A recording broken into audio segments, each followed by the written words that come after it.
Bonjour Marc Goudjano. Oui, bonjour Carole Alaye, bonjour à tous les amis internautes et téléspectateurs d'Eden TV et également à tous les auditeurs de la 102.3. Roland Laurent Tonéiques, bienvenue sur ce plateau. Carole Alaye, merci. Et Marc Goudjano, bonjour, amis téléspectateurs, oui, bonjour, internautes et auditeurs. Bonjour. Voilà, bonjour aux auditeurs de la 102.3 et également aux amis internautes. Voilà, nous démarrons l'analyse de ce matin avec la politique. Sauf cas de consensus politique, après juillet, plus de retouches possibles du code électoral. Plus de retouches possibles du code électoral. Marc Goudjano. Oui, le journal a bien précisé que sauf consensus, d'accord, autour de la question de la relecture du code électoral. Sinon, parce que déjà, les textes prévoient que déjà 6 mois avant, d'accord, les tractations et les différentes procédures qui rentrent en ligne dans l'organisation des élections, c'est que on ne peut plus toucher à quoi que ce soit. Et donc, si déjà avant les 6 mois, on n'arrive pas à trouver un mécanisme idéal, on n'arrive pas à revenir, à s'entendre sur, en tout cas, le même intérêt de la relecture du code électoral, alors ce ne serait plus possible au-delà. Au-delà, on serait face à une contrainte juridique qui va faire ralentir un peu les choses. Parce qu'il faut dire, l'organisation d'une élection, ça regorge de beaucoup de difficultés, de beaucoup de préparation. Et c'est en tenant compte de cela que la loi a prévu à ce qu'on ne puisse pas toucher à certaines dispositions liées au code électoral à partir d'au moins 5 mois avant les élections. Et donc, ça puisse permettre à tous les acteurs qui sont au niveau de l'organisation des élections, au niveau même des partis politiques, de pouvoir quand même continuer à mener un certain nombre d'activités qui puissent leur permettre quand même de se mettre à jour, d'être prêts à pouvoir quand même participer aux élections. Et donc, c'est d'autant plus important pour les acteurs politiques à pouvoir déjà, s'il peut avoir un consensus, de pouvoir même déjà à partir de ce moment-là essayer de pouvoir trouver un accord mutuel entre tous les partis qui réunissent la classe politique au Bénin, de pouvoir s'entendre sur cette question de la relecture du code électoral. Et nous l'avons déjà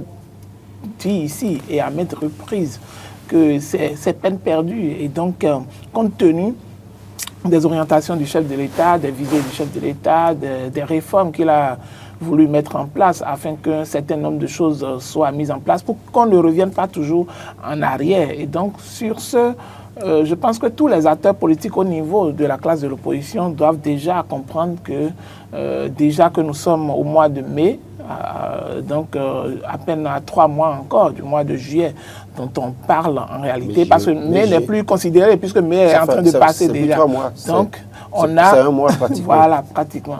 Donc on a encore mai, on a juin et puis juillet, donc environ moins de 3 mois, donc 2 mois pratiquement pour pouvoir quand même essayer de régler ce type de problème-là.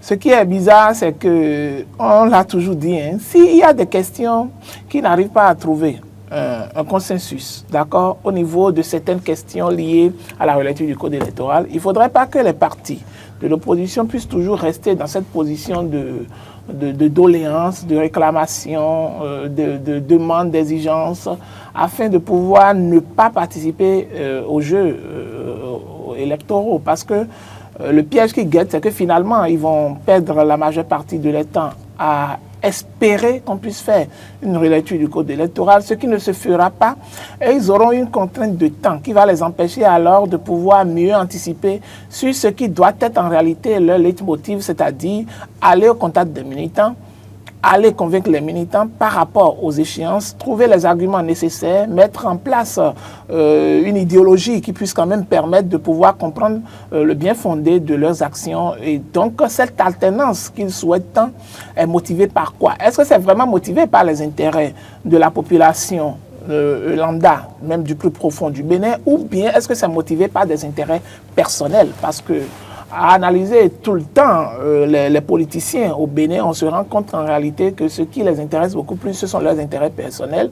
Et pour pouvoir arriver à leur fin, ils mettent au devant quelques intérêts du peuple en se taillant sur quelques arguments, d'accord, qui sont liés aux besoins réels des populations pour pouvoir quand même essayer de tenir ces discours-là. Il faut qu'ils aillent au-delà de ça et qu'ils aillent également au-delà du fait de limiter leur discours aux insuffisances d'un régime en place. Parce qu'une chose est sûre, le pouvoir, lorsque vous le prenez, vous n'êtes pas parfait. Et donc tout ce que vous ferez, il y aura forcément des couacs, il y aura forcément des imperfections. Et donc il va falloir quand même se départir totalement peut-être de ce discours-là et de trouver un discours encore plus fédérateur pour que la plupart des militants ou des populations puissent se retrouver quand même dans le choix qu'ils feront ou bien dans la proposition de la candidature qu'ils vont pouvoir proposer à la classe politique ou bien à leurs militants.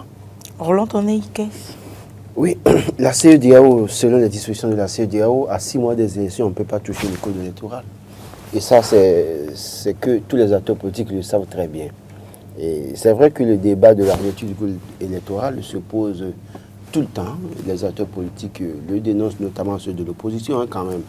Il n'y a que ceux de la mouvance qui, officiellement, devant caméra et micro, vont défendre, mais dans les coulisses, certains parmi eux reconnaissent qu'il y a un problème à régler. Et c'est là où se trouve toute l'hypocrisie en réalité. Parce que quand vous savez, vous êtes conscient qu'au fond, ce que vous proposez n'est pas bon, à un moment donné, il faut avoir peut-être le courage, parce que tôt ou tard, ça rattrape. Et nous sommes pratiquement, moi je considère qu'on a fini le mois de mai, hein, donc il ne nous reste que juin. Et donc pour moi, il reste un mois pratiquement.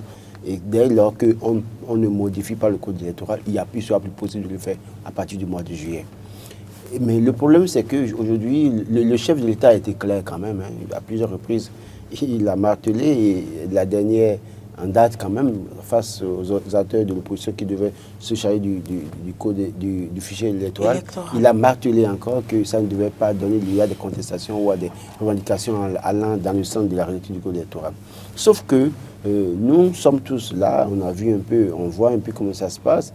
Et quel intérêt les gens ont-ils à peut-être foncer tête baissée?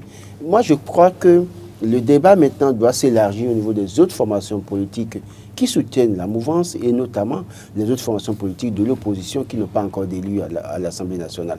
Vous savez, quand je regarde l'écosystème aujourd'hui, l'UP, le Renouveau, le BR pensent, en tout cas, ils pensent qu'ils peuvent avoir les 20%.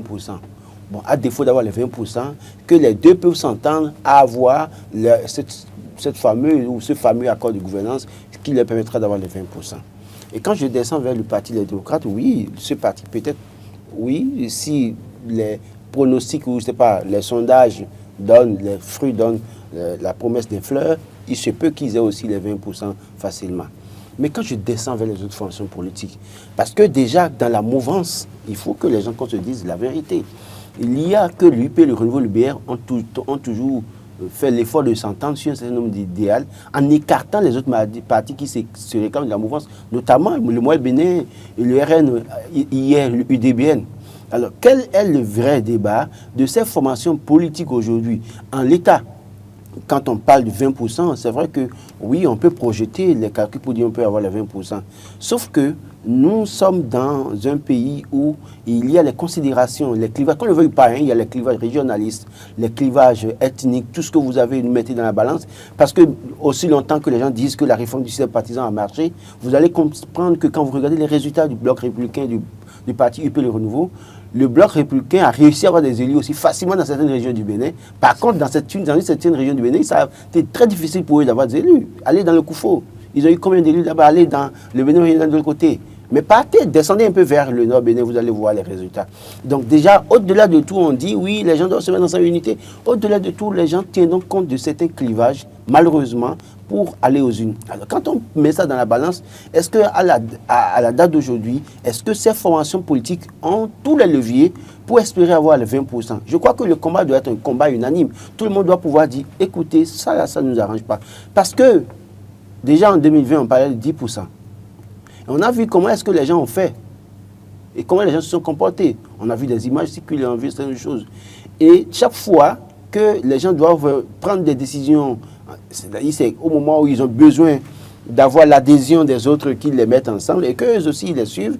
Mais en même temps, il y a quand même la question du résultat qui doit préoccuper toutes les formations politiques. Donc, moi, je pense qu'aujourd'hui, le Renouveau et le BR peuvent s'entendre sur un certain nombre d'idéaux, mais est-ce qu'en réalité, ils vont inclure, comme vous appelez, RN et puis Mouel Bénin dans leur prospection, je sais quoi, dans leur objectif à atteindre? Regardez très bien. Vous allez constater que le PRD qui est allé avec le Renouveau, quand le PRD est sorti, vous voyez tout le débat. On dit que le PRD est dissous, le PRD n'existe plus. Donc, aujourd'hui, est-ce que des formations politiques comme le Mouel Bénin ou Renaissance nationale seraient d'accord pour aller faire une fusion, une sorte de fusion à la veille des élections pour aller aux élections ensemble? Est-ce que demain, ils auront la possibilité de se retirer encore? Donc, il y a tout ce débat et je pense que ce débat doit intéresser les autres formations politiques qui se trouvent dans le mouvement présidentiel. Il doit pouvoir aussi dire, écoutez, tel que vous dites là, oui, c'est bon, mais en réalité, nous estimons qu'il faut revoir. Il faut revoir parce que pour donner chance égale à tout le monde. Et vous descendez vers l'opposition également. Écoutez, moi, je crois que je suis contre la multitude de formations politiques. Mais dès lors qu'un certain nombre de formations politiques sont là et remplissent les conditions pour aller aux élections, faisons en sorte que les gens aillent aux élections, mais en essayant de diminuer un peu un certain nombre de discussions qu'on a prises qui, en réalité, seront peut-être source de désunion, source de conflits et autres. Donc moi je crois qu'aujourd'hui, il ne faut pas attendre le dernier moment. On attend le dernier moment. D'ailleurs même, écoutez, quand je prends, moi je veux bien mettre au défi les formations politiques de ceux qui se réclament plus fort à l'aide des fonds sympathisants, le Renouveau, le BR, je veux bien les mettre au défi pour voir si avec ce code-là, ils peuvent avoir les 20%. Toutes les localités du Bénin. Oui, non. Ils peuvent avoir les 20%. Dans le Koufo, le renard de Djakotoumé peut les aider avec son influence à avoir les 20% de certaines localités.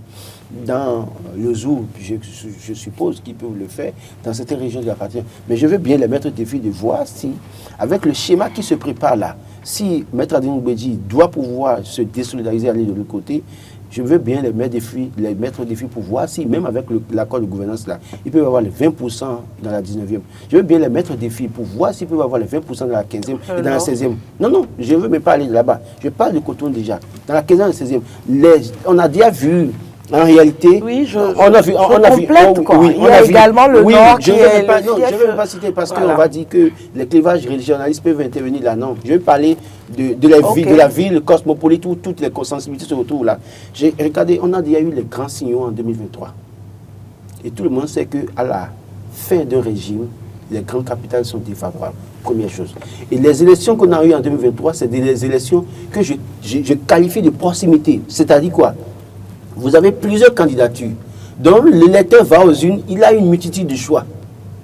Mais pour les élections présidentielles et autres, et puis à la veille des élections pour les élections générales, communales et autres, c'est une multitude de choix, mais en réalité, il y a cette volonté de vouloir faire, en tout cas, la part des choses de façon concrète. Et donc, je dis qu'aujourd'hui, je ne sais pas ce sur quoi les gens comptent pour foncer tête baissée. Je crois que ce matin encore, j'aurai à recevoir leur coup, on me traitera de tous les noms, mais... Sauf que je dis clairement que véritablement nous avons intérêt à nous rasseoir, à réfléchir pour voir dans quelles possibilités nous pourrons améliorer les choses pour que demain soit meilleur. Oui, c'est vrai que normalement, au niveau de la classe politique, ce qui est généralement souhaité par la population, par les acteurs à divers niveaux, par... je veux parler des acteurs sociaux également, par la communauté internationale, c'est que la démocratie puisse redorer son blason et qu'on puisse quand même voir toujours la vivacité de la démocratie au Bénin et que le Bénin soit cité toujours comme exemple de démocratie. Et rentrant dans cette droite ligne, ce serait quand même paradoxal qu'on puisse quand même, à partir d'une certaine disposition, limiter parfois la volonté de certains acteurs à participer, d'accord, à la fête, d'accord, électorale, je puisse le dire, parce qu'avant, c'était bien sûr une fête.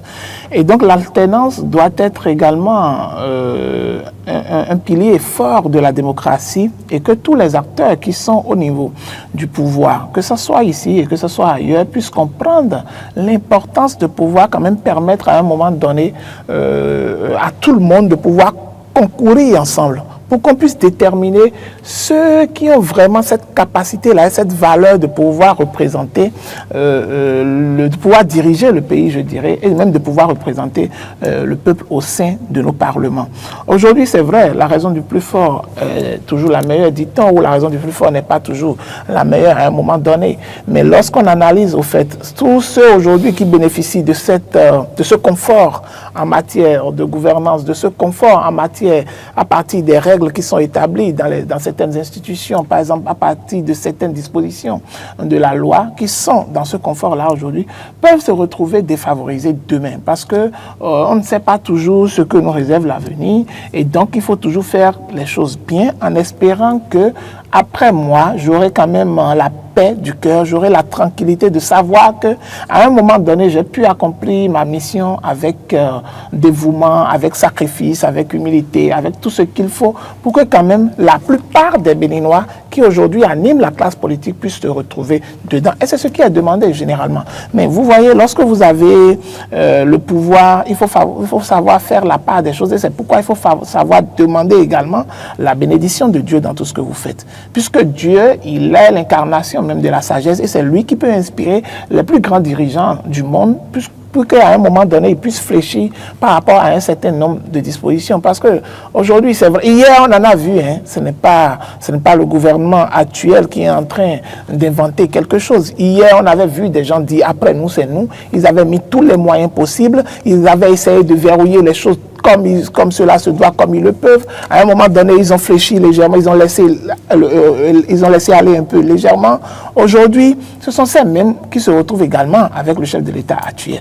Et donc, la politique est tellement complexe que l'on ne peut pas du tout faire une vision, d'accord, une projection de façon abstraite par rapport au lendemain. Et donc, demain, personne ne sait ce que ça nous réserve et que chaque acteur politique à son niveau puisse savoir que le bâton qui a châtié les autres peut venir vous châtier également demain, tôt ou tard. Pour terminer sur le sujet. Oui, pour terminer sur le sujet. Vous savez, moi, je voudrais peut-être rafraîchir la mémoire à ceux à qui les gens demandent de fléchir leur position et qui ne veulent pas malheureusement fléchir leur position.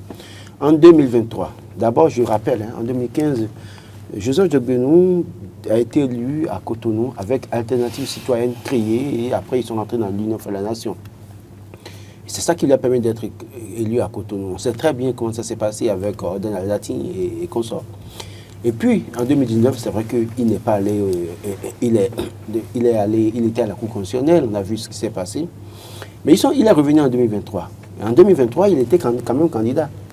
Avec qui sur la liste? Ozod Omeki, jeune influent, ministre du gouvernement, et qui a participé aux grandes activités qui ont rassemblé les jeunes au niveau de la plage, si vous voulez, et donc avec les différents conseils, avec la présence du jeune ministre, intrépide ministre, influent à l'époque à Cotonou, et pourtant il était candidat, et sur la liste, il n'a pas réussi à avoir de bons résultats. Et je rappelle que le maire de la ville de Cotonou est UP Le Renouveau. Vous imaginez, ils ont la majorité des élus dans la ville de Cotonou. Ils contrôlent la mairie de Cotonou. Mais avec ça, dans la 16e, difficilement, ils ont réussi à lever un siège. Aller dans la 15e également. Donc, ces schémas, ces situations doivent pouvoir les réveiller. En réalité, je me dis, si on s'en tient rien qu'à ce résultat-là déjà dans le Cotonou, les gens doivent pouvoir être honnêtes et dire, ça là que nous proposons aussi là, ça peut nous... Peut-être qu'ils ont un plan B. Oui, mais quel plan B? Le plan B, c'est peut-être de sortir des stratégies. On connaît un peu depuis 2019 comment les stratégies sortent du jour au lendemain à la veille des élections. Mais je pense que véritablement pour le vivre ensemble, pour conforter le vivre ensemble, en tout cas la cohésion nationale que nous chantons, sans pouvoir montrer en tout cas les vrais comportements. À travers les actes. Il faut que nous retournions aux fondamentaux de la cohésion nationale en disant clairement ce que nous faisons, est-ce que c'est bon? Parce que si déjà, écoutez, même sur la liste, je vais plus loin, on a mis Christelle Rundongboa Liosa. On connaît qui elle est. Au-delà de tout, c'est une dame respectable, respectée à Cotonou. En tout cas, dans le Bénin, on la respecte. On a vu comment elle a mouillé le maillot, comment est-ce qu'elle est influente. Mais elle se retrouve sur une même liste avec Ozod Omeki, jeune intrépide influent du gouvernement, ministre des Sports, ministre de la Jeunesse, des Sports et de Loisirs. Donc, si vous voulez, on reprend les terminologies d'avant, ministre de la Jeunesse, des Sports et Loisirs. Et n'oubliez pas qu'à un moment donné, il a été ministre des Sports et ministre de la Culture. Donc en réalité, on pouvait aussi compter sur les artistes et autres là pour avoir un bon résultat à Cotonou. avec Joseph Djeguenou qui, se targuant de son alternative citoyenne par le passé, ayant été élu avec l'Union Fédération en 2015, peut dire oui, les gens me connaissent à Cotonou. Mais on a vu les résultats. Donc, quand on voit tout ça, je pense qu'il faut prendre du recul et se dire attention à ce que nous faisons là. Ça peut pour nos propres intérêts également, ça peut il faut pas écouter les autres. Et donc, même si on veut compter sur l'accord de gouvernance, tout peut se retrouver en l'air. Et dès lors que... Parce que dans les autres zones, régions du Bénin, on peut avoir la possibilité d'avoir les 20%, pas tous les moyens, mais à Cotonou, moi j'ai été à Cotonou le jour des élections en 2023, j'ai parcouru le Ségizobo, j'ai parcouru le camp premier public de Ménotin, j'ai vu comment les jeunes se sont réveillés, étaient devenus des gardiens des urnes, et ont suivi les urnes et criaient, scandaient des slogans. Alors, dans ces conditions-là, par où est-ce que vous voulez passer et espérer avoir les 20% et vous tentez de foncer tête baissée? Je pense véritablement qu'il faut que les gens, à un moment donné, réfléchissent justement. Et Marc l'a dit, c'est vrai que parfois, quand il y a le pouvoir, il faut vraiment prier pour nos dirigeants. En réalité, c'est ça. La Bible est claire là-dessus. Il faut prier pour nos dirigeants. Et mon souhait, c'est que Dieu inspire davantage le chef de l'État qui doit pouvoir réfléchir et prendre les meilleures décisions parce qu'après, les mêmes acteurs vont le lâcher. Il se retrouvera seul. Voilà, je n'avais pas prévu qu'on en parle, mais avec la complicité de la régie, nous allons retrouver le quotidien Jupiter. Et pour un petit commentaire par rapport à ces différentes photos, à l'affiche du journal Caricature du président 2026, les choix du peuple pour l'après-talon. Pour l'après-talon. Nous avons plusieurs ministres, nous avons des anciens ministres, nous avons des membres de l'opposition, nous avons d'autres acteurs politiques, des maires. Partagez-vous cette lecture du journal. Allez-y. Non, Marc, allez-y. Okay, je crois que... Marc, allez-y. Je donne la parole à Marc. Je vous ai demandé bien sûr la réalisation de ramener un peu, oui, avec la complicité de Rebecca. De ramener cette une, parce que là je vois, disons, environ... On parle de l'après-talon. Oui. Il y a pas mal de probables candidats. Il y en a qui ont été même déjà cités en avant, mais je ne vois pas... Wada est dedans. Wada n'est pas dedans. Je vois au moins quand même 3 femmes. Trois femmes, c'est pas mal déjà. La vice-présidente du RN et Célestine Zanou. Voilà, c'est vrai. Parmi les 3, celles qui sont beaucoup plus actives aujourd'hui, on peut parler peut-être de la vice-présidente et de la présidente de RN. Voilà. Bon, le choix du peuple pour l'après-talon. C'est vrai que en tant qu'analyste, en tant que journaliste, on puisse quand même faire un petit détour pour faire une analyse un peu de la situation. Je vois le panafricaniste Kémy Séba quelque part également. Je pense que parmi tous ceux qui sont là, qui sont quand même... il va falloir d'abord le choix du peuple. Parce que là, on ne parle pas forcément du choix de la mouvance présidentielle. On ne parle pas forcément du choix de l'opposition, mais également on parle du choix du peuple. Parmi tous ceux qui sont là, en réalité, qui sont ceux qui répondent au mieux aux aspirations du peuple en matière de gouvernance, en matière de résolution des problèmes liés à la santé, liés, je dirais, peut-être à l'eau, liés également à plusieurs autres réalités auxquelles les populations font face. Parce qu'en réalité, la plupart des inquiétudes des populations, ce n'est pas tout ce que l'on puisse réaliser en matière d'infrastructure forcément, mais c'est tout ce qu'on peut faire en tant qu'acteur politique, en tant que dirigeant, pour pouvoir les impacter directement. Et donc toucher le quotidien des Béninois. C'est vrai qu'en regardant ce checklist, on voit beaucoup parmi eux qui sont proches du pouvoir en place. La majeure partie de ceux qui sont au niveau de cette une sont des gens qui sont proches du pouvoir en place. Et les quelques rares qu'on voit qui peuvent se retrouver soit en tant que centristes, ou bien soit du IA. Ah, ok, je ne l'avais pas vu, c'est pourquoi je demandais.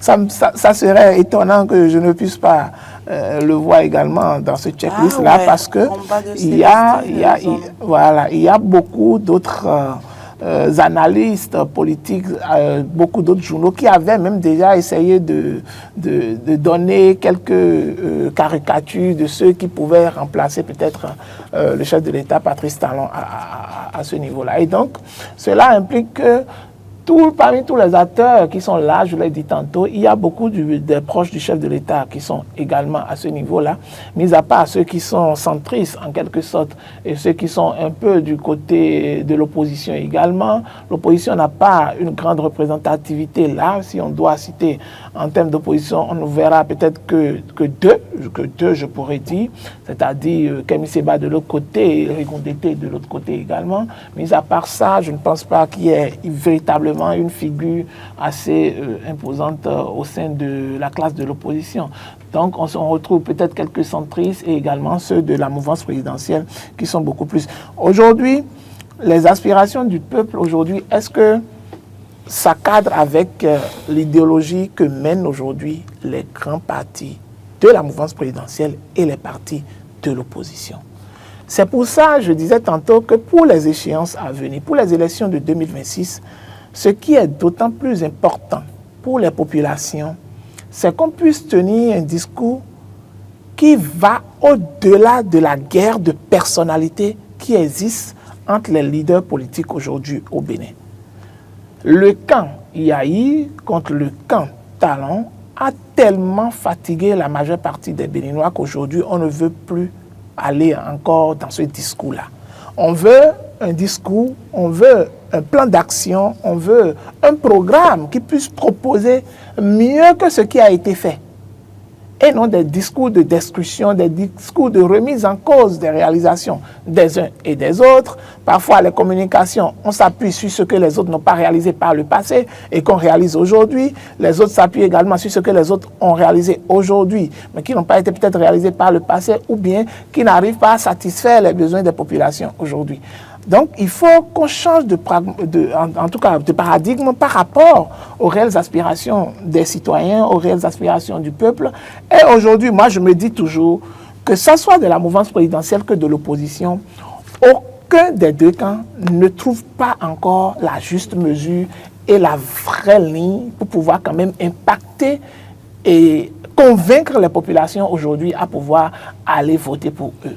La seule chose, ce à quoi on va assister, si éventuellement, au niveau des choix, au niveau de la proposition qui a été faite par exemple par le journal, si aucun des choix ne se retrouve parmi ceux-là également, et autre chose, si le choix qui sera fait et qui sera fait finalement ne cadre pas, d'accord, et la communication qui va avec, l'idéologie qui va avec, ne cadre pas avec les réalités de la population, c'est que finalement, vous allez assister à une élection où il y aurait très peu de mobilisation des Béninois. Et on a déjà vu ça par le passé. Et ça risque de se produire encore une fois, tant que l'on verra que, bon, c'est comme si, compte tenu de certaines dispositions, lorsqu'on va commencer par recaler les candidats pour les élections et qu'on va se retrouver peut-être avec des candidats presque 6 mois, les populations vont se dire, mais ça ne sert à rien d'aller voter pratiquement parce que les dés sont pipés à l'avance, et donc ça ne montrera pas également la vivacité de notre démocratie. On a vu dans d'autres pays, où les semblants de démocratie sont installés alors que plutôt ce sont des monarchies. On a vu également où on fait semblant de pouvoir ne pas mettre le chef de l'État là, on dit que non, que ce n'est pas le chef de l'État, et on trouve quand même le mécanisme idéal pour pouvoir quand même essayer de prendre la population pour des cons, de prendre le reste de la classe politique pour des cons. Et malheureusement, je pense que c'est la population qui aura le dernier mot et qui pourra apprécier. Et ce qu'on souhaite, c'est que la démocratie puisse toujours renaître au Bénin, pour que les gens aient toujours cet engouement-là, cette joie. d'accord, de pouvoir aller voter, de pouvoir participer à cette fête électorale telle qu'on en a toujours assisté, et non de pouvoir limiter, et non de pouvoir faire assister à un jeu politique qui va refléter une dictature ou bien peut-être un semblant de démocratie. Roland Tonneikes. Oui, il a pris plus de temps que je l'imaginais alors qu'il ne voulait pas opiner. Oui. Je crois que Dr Wenceslas m'a aussi sera content avec moi ce matin. Parce que c'est lui qui est le patron de Jupiter. Il est sur la liste. C'est lui qui est le patron de Jupiter. Ah ok, d'accord. Je pensais qu'il était candidat. Je voudrais bien lui demander par quel sondage il se trouve qu'il dit que c'est le choix du peuple. Non, c'est une interrogation, je pense. Ce n'est pas une interrogation. Les choix du peuple après Patrice Talon, c'est une affirmation. Et donc, sur quelle base, quel a été le sondage, quelles sont les populations qui ont été écoutées? Parce que quand je regarde cette liste-là, je vois par exemple José Donato, ministre de l'urbanisme. Sur quelle base on dit qu'il est le choix du peuple, il pourrait être le choix du peuple après Patrice Talon? Peut-être, je peux dire oui, Lucas Troppo. À Cotonou, on sait que ce qu'il fait, il est dans le social du matin jusqu'au soir, avec la NCB comme casquette, avec sa fondation. Je prends, je ne sais pas, Richard Charbonnier qui a fait le tour du Bénin, par exemple, qui est revenu, qui a critiqué Talon et puis aujourd'hui nous dit qu'il plus jamais il n'y aura pas de discussion avec l'opposition. Est-ce que c'est le choix du peuple? Est-ce que c'est le peuple qui lui dit maintenant d'aller, de changer de ligne directive et que d'aller vers la mouvance? Mariam Talata Tchabi-Zimé, oui, a priori, on peut, oui, parce qu'elle a été vice-présidente de l'Assemblée nationale, elle a été, comment vous appelez, elle est vice-présidente maintenant de la République actuellement, et c'est un cas, c'est un joker en réalité, qui pourrait être utilisé par la mouvance, éventuellement, parce que le chef de l'État l'a envoyé le représenter à toutes les rencontres internationales, grand rendez-vous des chefs d'État, de chefs de gouvernement et autres. Et donc, déjà, elle a un carnet d'adresse, un certain de choses. Mais à la voix, en étant donné qu'elle est femme, au même titre que Cécile Zanou et Claudine Preneur, quand je prends les femmes, en réalité, elles n'ont pas pour autant de difficultés comme les hommes. Parce que c'est vrai que la difficulté, c'est que les femmes fassent unanimité autour d'elles. Mais sinon, qu'en réalité, si, avec le schéma de président et vice-président aujourd'hui, je crois que les femmes qui se retrouvent sur la liste, là, avec un bon joker, ça va passer facilement. Donc, à ce niveau, je ne pense pas qu'il y ait de difficulté pour elle pour autant. Sauf que, qui sera maintenant, qui parmi elles sera choisi comme titulaire pour être président de la République? Est-ce que les Béninois sont préparés psychologiquement à accueillir une femme à la tête du Bénin? Donc, il faut se poser la question. Mais si c'est pour être peut-être avant même les Béninois, est-ce que même les grands leaders politiques au sein des formations sont prêts à pouvoir mettre une femme? Donc, après ça, il faut voir. Est-ce qu'aujourd'hui, le poste, c'est pas... Parce qu'une femme qui se retrouve être vice-président, ça peut facilement passer pour elle. Et on a vu le cas de Mariam Tchabi-Zimé en 2021. Hein. Donc, je crois qu'à ce niveau... Maintenant, quand je regarde le reste, le choix du peuple, oui, il est du Parti des démocrates. Les gens disent, à tort ou à raison, que le Parti des démocrates, c'est le parti du peuple. Sauf que là aussi, on ne m'a jamais donné la preuve que les populations, dans leur majorité, ont dit qu'ils sont démocrates. Donc, je continue si vous voulez. Kémy Séba, le choix du peuple, il est peut-être le choix des intellos panafricanistes. Il faut qu'on fasse la part des choses. Les intellos panafricanistes penchent pour un certain Kémy Séba.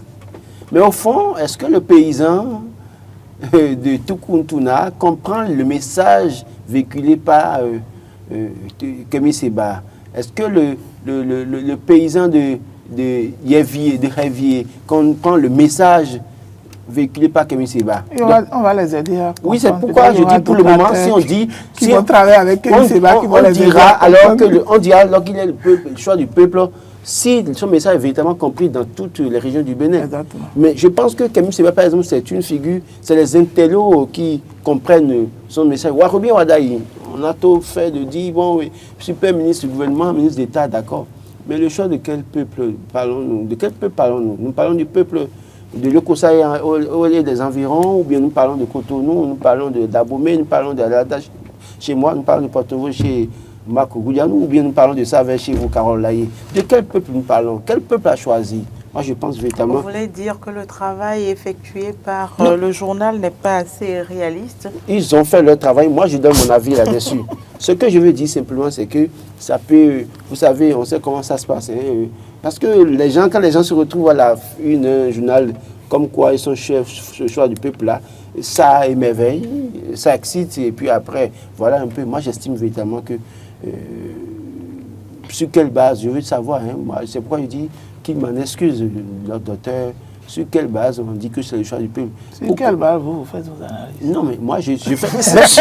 sur le la preuve, j'ai démontré. Non, mais j'ai fait mon analyse maintenant. Non, peut-être que si lui-même venait, il allait te donner les raisons pour lesquelles il a mis cette une. Donc, on ne peut pas lui en vouloir pour ça. Ce sont ses analyses personnelles. Il faut être réaliste. Pour les femmes, oui, même s'il faut être réaliste, ne dites pas qu'il n'y a pas sur cette liste-là des gens qui puissent représenter les aspirations du peuple. Il y en a. J'ai été clair en disant que il y en a. Les femmes là, qui sont sur la liste là, c'est les femmes qui ont montré un parcours. D'accord? Et ces femmes-là ont la chance peut-être, puisque dans la volonté des femmes, de voir des femmes briguer la magistrature suprême, peut-être peuvent avoir la chance là. Je dis peuvent avoir. Ce n'est pas gagner d'avance. Parce qu'il va falloir batailler dur. Mais pour le reste là, je regarde un peu autour de moi et je dis sur quelle base je vois José Todanto Didier. Parce qu'on ne l'a pas vu à proprement parler politiquement. Il n'y a pas que lui. Oui, je vois le jeune ministre Adambi qui est là. Adambi qui a été exactement, qui peut être un probable candidat, un bon candidat. Je peux vous dire, il y a le jeune ministre Wadaï également. Je peux vous dire, Marc Goudianou, que je sais que Wadaï et Adambi, malgré sa suspension, continuent de prendre des contacts. Et donc, mais au fond, est-ce que c'est véritablement le choix du peuple? C'est-à-dire, aller au contact des populations, avoir la masse derrière ne veut pas dire que c'est forcément le choix du peuple. En fait, je suis en train de réveiller en réalité les acteurs qui sont à la une de ce journal pour leur dire, un journal a écrit que vous êtes le choix du peuple. Mais n'allez pas dormir sur vos lauriers. Levez-vous alors et battez-vous en réalité. C'est en fait ma conclusion en réalité. C'est-à-dire, on dit, Marc, vous êtes le choix du peuple. Mais si vous pensez ça et que vous allez dormir, que vous ne faites rien là, mais au soir des élections de 2026, vous allez vous rendre compte que ça ne vaut rien. Donc, ces personnalités-là, si mon CSS m'a aussi docteur, pardon, fait honneur de les mettre à la une du journal pour discussion sur le peuple, je voudrais les inviter à alors se lever très tôt et aller véritablement au contact de ce peuple-là et travailler dur pour avoir les résultats en 2026. Autre sujet à aborder, hydrocarbures, gaz, une réforme sans réel impact. Mais est-ce qu'on peut affirmer de pareilles choses lorsqu'on sait que à travers cette réforme, le Béninois ne pouvait, avant cette réforme, il y a la majorité des Béninois qui ne pouvaient pas se procurer de ce produit de première nécessité. Oui, je pense que la question qu'on pose est déjà un peu une question très anticipée déjà pour moi, parce que vous savez... Les Béninois auront... Bon. Aujourd'hui, on ne peut pas... À travers la mise en application de la réforme, 1000 francs CFA pour le gaz, c'est quand même un acte à saluer. Bien sûr, pour quel kilo? Pour quel kilo? Je pense qu'en réalité... le but réel recherché d'abord à travers cette réforme, mis à part l'harmonisation au niveau des couleurs, au niveau des bouteilles, la disponibilité au niveau des populations, il y a également cet aspect qui est très important, qui se situe au niveau de la spéculation, au niveau des prix. Et donc, je pense que cette société a un grand défi à relever, celui de pouvoir quand même permettre à ce que le prix revendeur soit maintenu et qu'il n'y ait pas trop de spéculation dessus compte tenu des régions dans lesquelles les gens vont se trouver. Et mis à part ça, même lorsque nous prenons les zones qui sont au centre ou au sud du Bénin aujourd'hui, on se rend compte que, vous savez, lorsque vous faites une étude comparative, même avant cette réforme, vous vous rendez compte que le gaz est excessivement cher au Bénin, comparativement aux autres pays qui nous entourent, aux autres pays de la sous-région qui nous entourent. Vous allez au Niger tout près, le gaz de 6 kilos est à peine à 2300 ou 2000. Vous allez au Togo, ce n'est pas assez cher également. Vous allez en Côte d'Ivoire, ce n'est pas également assez cher. Et donc, le prix au Bénin était presque le double des prix qu'on pouvait avoir dans les pays qui nous entourent. Et donc, ça posait un véritable problème. Et je pense que c'est après plusieurs réflexions que le gouvernement a forcément décidé de mettre en place cette réforme-là. Et peut-être qu'ils ont mûri les réflexions en se disant qu'il faut également harmoniser la couleur des bouteilles. C'est vrai qu'ailleurs, ce n'est pas fait, mais ça fait peut-être partie d'une avancée stratégique pour pouvoir permettre d'avoir un monopole également plus accentué, pour pouvoir permettre aux populations d'avoir accès aux bouteilles n'importe où ils se trouvent et de ne plus être confrontés au problème d'interchangeabilité des bouteilles. Et donc, c'est louable. Seulement que l'impact, on le constatera seulement quand la réforme va démarrer.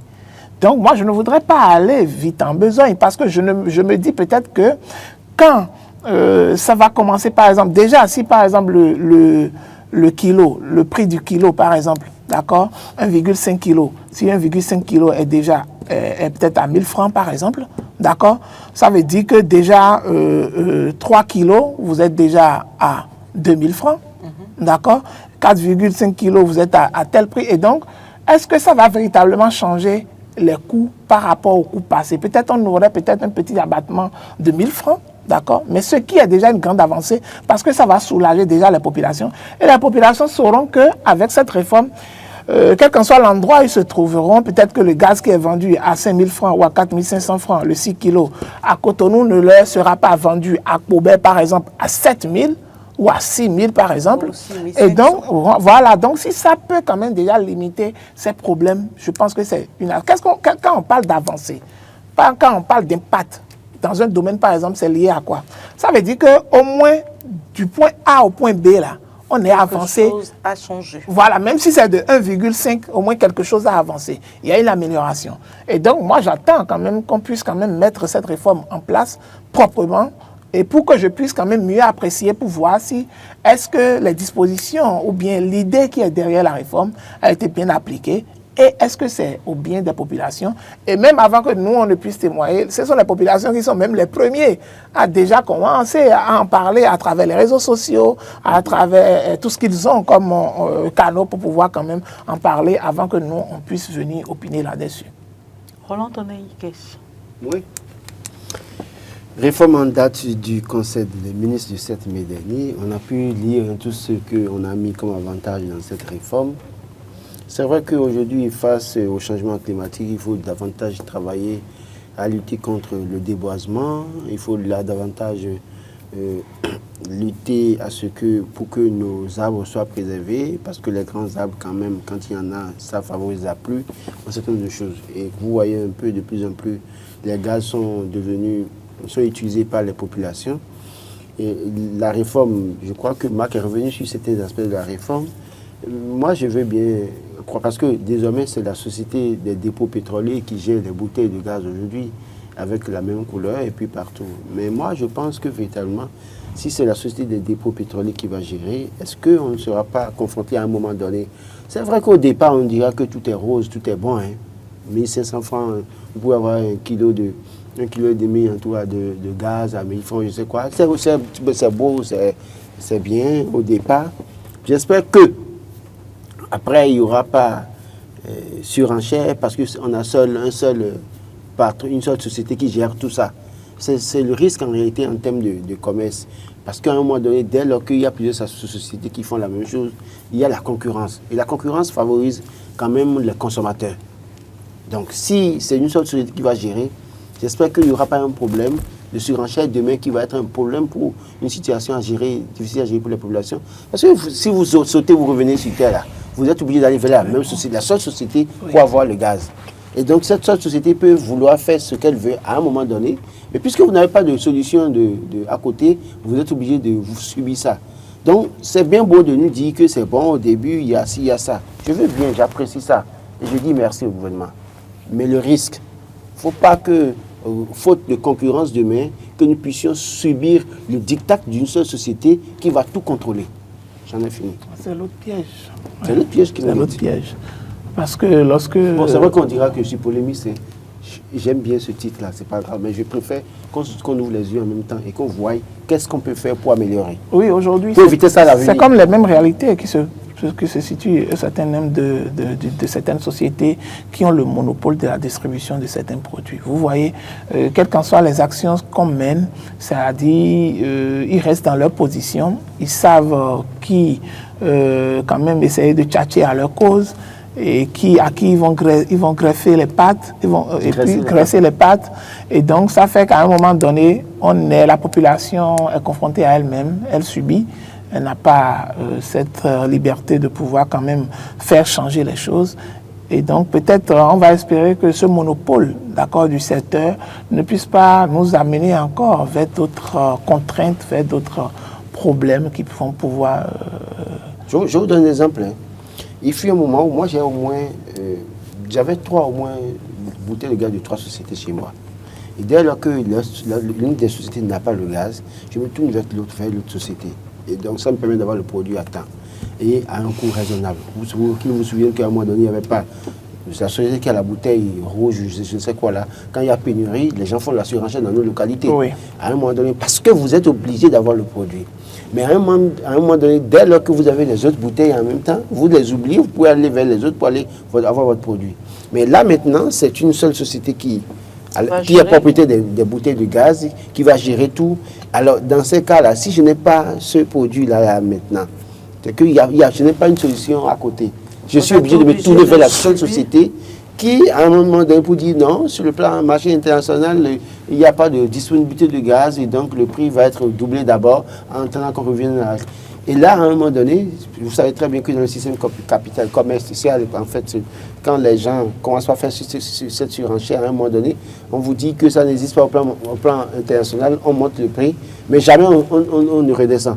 Donc, il y a cette situation auquel les Béninois peuvent être confrontés. Et parfois, le fait de ralentir même les livraisons, d'accord, à bonne date aux populations, ça crée la spéculation. Parce que imaginez, à un moment donné, la société sait qu'elle doit livrer ses distributeurs et à un moment donné, il y a beaucoup de retard à ce niveau-là. Ça veut dire que tous ceux qui avaient l'habitude de venir s'approvisionner auront de retard également. Et là, quand ça vient, les bonnes dames profitent pour faire la surenchère. La concurrence amène les sociétés concurrentes à se débrouiller pour avoir le produit disponible pour satisfaire la clientèle.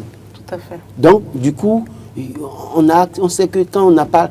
Imaginez... Nous avons l'exemple sous nos yeux avec les réseaux mobiles. Voilà. Parce que le dernier venu a mis le paquet pour pouvoir avoir assez d'abonnés. On l'a constaté. Avec la concurrence dans ce secteur aujourd'hui, avec ce que l'autre nous offre aujourd'hui, beaucoup de personnes, j'ai été surpris de voir que Marc aussi est fin consommateur de ce réseau-là, parce que ça l'arrange au quotidien. Non, moi je le fais. Et donc, bon, c'est vrai qu'au-delà de tout, on veut être nationaliste et ça ne nous empêche pas d'utiliser les autres également, qui nous promettent, qui nous fournissent aussi de meilleurs services. Quel meilleur service? C'est votre opinion. Je suis à côté de vous maintenant, vous m'appelez. Ça commence à dire que je vous reprends la parole. Ne terminez même pas cette intervention-là. Merci, madame. La concurrence favorise. Voilà, je préfère cette conclusion. Il va falloir que nous puissions trouver les moyens pour favoriser, en tout cas pour créer les conditions de la concurrence, pour que les consommateurs soient les premiers bénéficiaires. Voilà, nous avons fini avec l'analyse sur ce plecto.